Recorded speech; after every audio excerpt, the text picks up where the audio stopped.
আর 8 মাস, তার বেশি সরকার থাকবে না। তৃণমূলকে মানুষ প্রত্যাখ্যান করেছে। তৃণমূল গৃহীত, পরীক্ষিত এবং পরিত্যক্ত।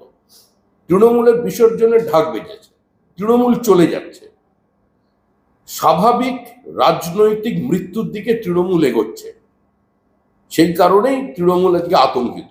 আর এই আতঙ্কের কারণে শুধু বিজেপির উপরে হামলা করছে এরকম নয়, এই আতঙ্ক থেকে তৃণমূলকে খুন করছে। আজকেও যে খুন হয়েছে, তৃণমূলকে মেরেছে। তৃণমূলকে তৃণমূলই মারছে, তৃণমূল খুন করছে।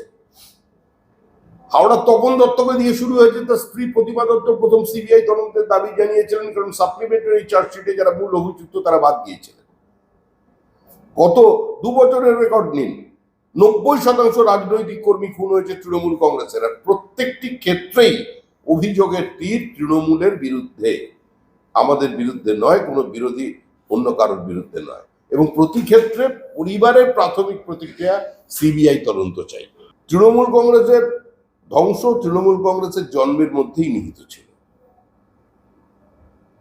এবং রাজনৈতিক কারণেই, রাষ্ট্রবিজ্ঞানের নিয়ম মেনে, সমাজবিজ্ঞানের অভিমুখে চলতে থেকেই তৃণমূল কংগ্রেসের পতন ঘটে যায়। বিজেপি কোনো বোমা, গুলি, কোনো 356 এসব দিয়ে তৃণমূলকে সরানোর পক্ষপাতী নয়। তৃণমূল যাচ্ছে, তৃণমূলের বিদায়ের ঢাক বেজে গিয়েছে, তৃণমূলের বিদায় অবশ্যম্ভাবী। ঠিক